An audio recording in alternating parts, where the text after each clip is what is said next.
Mohon dijelaskan tentang dua macam tawaduk yang ada di brosur halaman 1. Ya coba dibaca saja, sudah cukup jelas.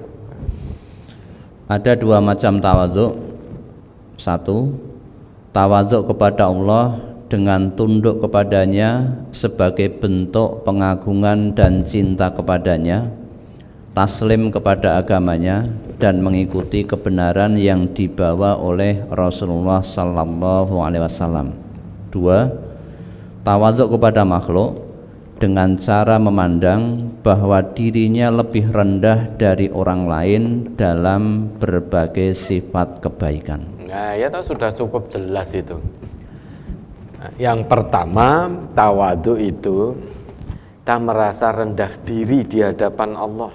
Kita ini makhluk yang sangat lemah, sangat rendah di hadapan Allah. Tidak punya daya kekuatan apapun kalau Allah tidak memberikan. Kalau Allah tidak menganugerahkan pada kita daya kekuatannya, kita tidak akan mampu melakukan apapun. Ini tawaduk, merasa rendah diri di hadapan Allah. Rendah diri di hadapan Allah berarti kita butuh kepada Allah, butuh pada pertolongan Allah, butuh pada rahmat Allah, butuh pada keridhaan Allah, butuh pada campur tangan Allah. Yang namanya makhluk selamanya tidak akan pernah bisa menjadi khalik. Makhluk selamanya akan butuh kepada Allah. Allah sebagai sang khalik selamanya tidak butuh pada makhluk. Tidak butuh. Sekalipun semua manusia di muka bumi ini tidak beriman kepada Allah, itu tidak akan mengurangi kemahakuasaan Allah, keagungan Allah.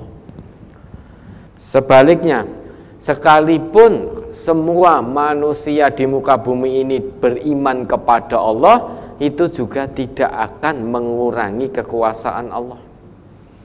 Tidak akan, karena Allah tidak butuh makhluknya. Maka salah satu bentuk tawaduk kepada Allah, coba kita ambil contoh yang sehari-hari kita lakukan. Quran surah Ad-Dhariyat itu monggo. Nah, itu satu contoh bentuk bagaimana kita tawaduk kepada Allah. 56 sampai 58 itu. Surat Az-Zariyat nomor surat 51 ayat 56 sampai 58. Wa ma khalaqatul jinna wal insa illa liya'budun ma uridu minhum mir rizqin wa ma uridu ay yut'imun innallaha huwar razzaqu dzul quwwatil matin. Dan aku tidak menciptakan jin dan manusia melainkan supaya mereka menyembahku. Nah, ini dulu ya. Mari kita pahami sama-sama ini. Keberadaan kita di dunia ini diciptakan oleh Allah bukan tanpa tujuan. Tujuannya sangat mulia. Yaitu apa? Ibadatullah. Agar kita tunduk patuh menyembah kepada Allah, merasa rendah di hadapan Allah, merasa hina di hadapan Allah, merasa serba kekurangan, serba terbatas di hadapan Allah. Sehingga jangan sampai kita merasa lebih di hadapan Allah, merasa bisa segalanya.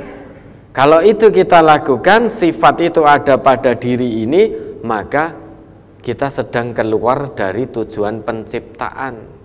Karena manusia diciptakan itu untuk tawaduk. Tawaduk itu karena salah satu bentuk ibadah adalah tawaduk. Kalau ada manusia sombong, berarti dia sedang keluar dari penciptaannya, dari kemanusiaannya.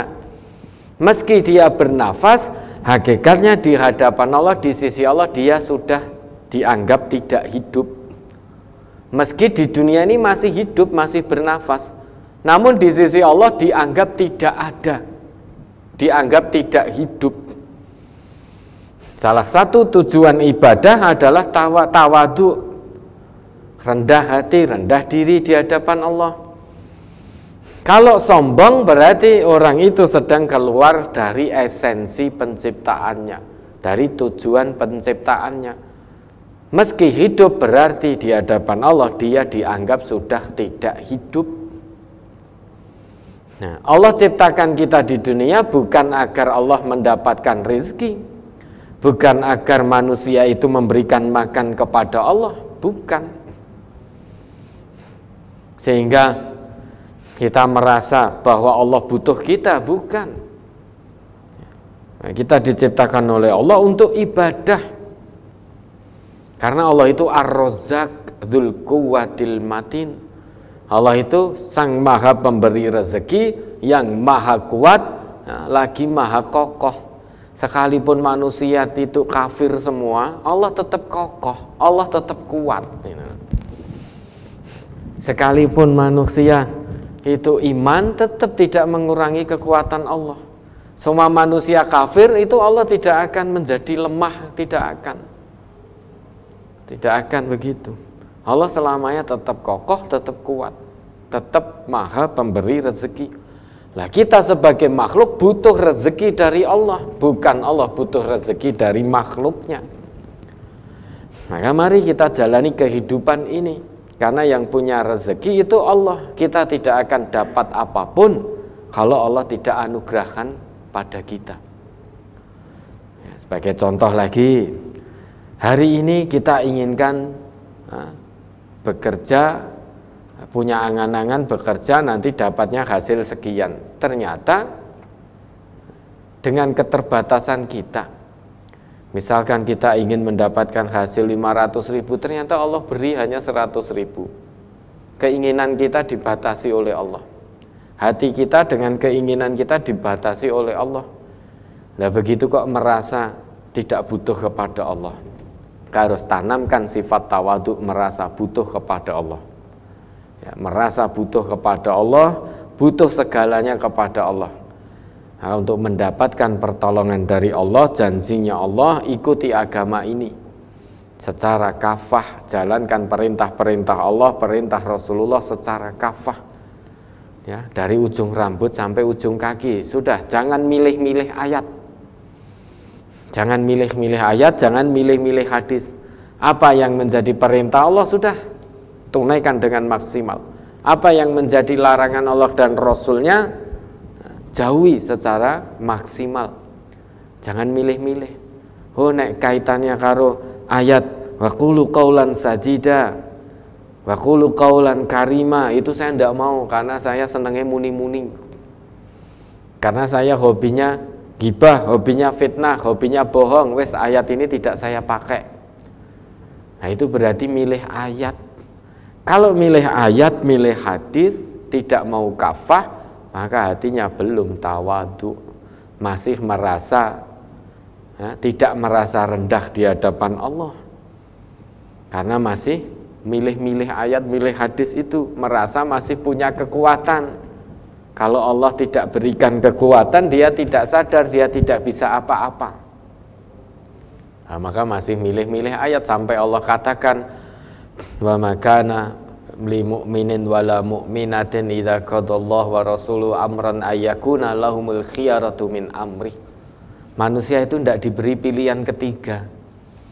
Kalau Allah dan Rasul sudah buat satu ketetapan, kewajiban manusia hanya sam'an wa ta'atan, mendengar dan taat, tidak boleh punya pilihan ketiga, pilihan dari dirinya sendiri. Kalau punya pilihan dari dalam dirinya sendiri, ya berarti hatinya tidak tawadhu, dia sedang bermaksiat kepada Allah dan Rasulnya. Orang yang bermaksiat pada Allah dan Rasulnya pasti tidak selamat. Ya, sedangkan Allah juga perintahkan wa ibadur rahman alladzina yamshuna 'alal ardi hauna. Hidup di dunia ini dengan rendah hati, itu ciri hamba Allah yang maha rahman. Maka ikuti aturan din asilmu ini secara kafah agar hati bisa tawadhu. Itu makna tawadhu di hadapan Allah. Adapun tawadhu di hadapan manusia tadi sudah dijelaskan. Jangan merasa bisa, namun bisa merasa. Kalau kita merasa bisa, pasti orang lain kita anggap tidak bisa. Ya. Kalau kita merasa bisa, pasti kita akan menganggap orang lain salah. kita akan merasa selalu benar. Orang lain akan kita anggap salah terus. Ya, sing bener piye-piyeno, sing bener aku, sing salah kowe. Wes ngantek dina kiamat mergo aku wong sugih, karena saya orang kaya, saya orang punya status sosial yang tinggi, maka saya selamanya benar.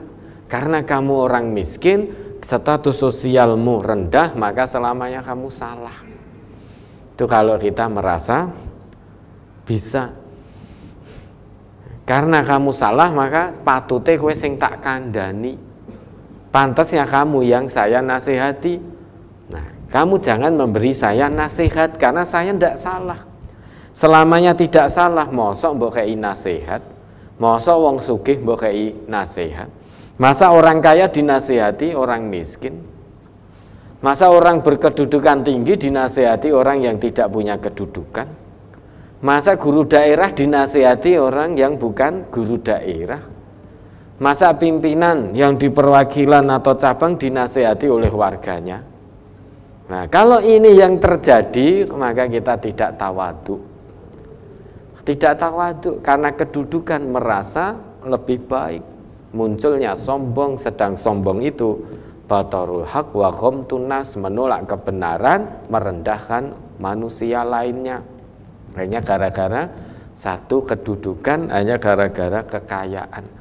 Sehingga dia merasa selalu benar. Karena merasa selalu benar, maka dia hanya mau menasehati, tidak mungkin mau dinasehati. Karena merasa kaya, dia tidak mau dinasehati orang miskin, hanya mau menasehati. Dia hanya akan mau dinasehati oleh orang yang lebih kaya daripada dirinya. Dia hanya akan mau dinasehati orang yang lebih tinggi kedudukannya daripada dirinya.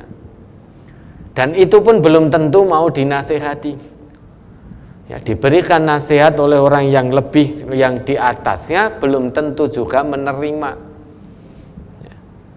Dia diam karena takut, karena orang yang memberikan nasihat lebih kaya, lebih berkedudukan. Ketika yang memberi nasihat orang di bawahnya, baru satu kata nasihat, orang yang kaya tadi, yang tidak mau dinasihati orang yang di bawahnya, yang memberi nasihat baru satu kata, dia sudah muni-muni berkata-kata. Itu yang terjadi. Nah, ini semuanya masalahnya, muaranya ada di hati. Maka Quran itu pertama kali diturunkan oleh Allah, dan Nabi diutus pertama kali untuk menyapa manusia, yaitu menyapa hatinya. Menyapa hatinya, menyapa fitrahnya. Ya, sebelum yang lain-lain yang diturunkan oleh Allah, Quran ini, Nabi diutus itu menyapa hati manusia, menyadarkan hati manusia dari kesombongan, keangkuhan. Karena orang sombong itu bukan ciri orang yang punya akhlak mulia. Sedang Rasul diutus ke muka bumi oleh Allah, menurut pengakuan Rasulullah, innama bu'istu liutammima makarimal akhlak. Sesungguhnya aku diutus oleh Allah ini, tujuan utamanya adalah untuk menyempurnakan akhlak yang mulia. Sedangkan tawadhu itu salah satu sikap atau bagian dari akhlak yang mulia. Ya, sudah jelas tadi ya, dua bentuk tawadhu. Yang satu tawadhu di hadapan Allah, yang satu tawadhu dalam muamalah sesama manusia. Bagaimana kita harus bersikap. Tawadhu itu sikapnya ma'ruf. Salah satu dari sikap yang baik itu adalah tawadhu. Ya, mudah-mudahan kita bisa menjadi hamba-hamba Allah yang tawadhu, baik di hadapan Allah maupun di hadapan manusia, hablum minallah maupun hablum minannas. Ya, ada lagi.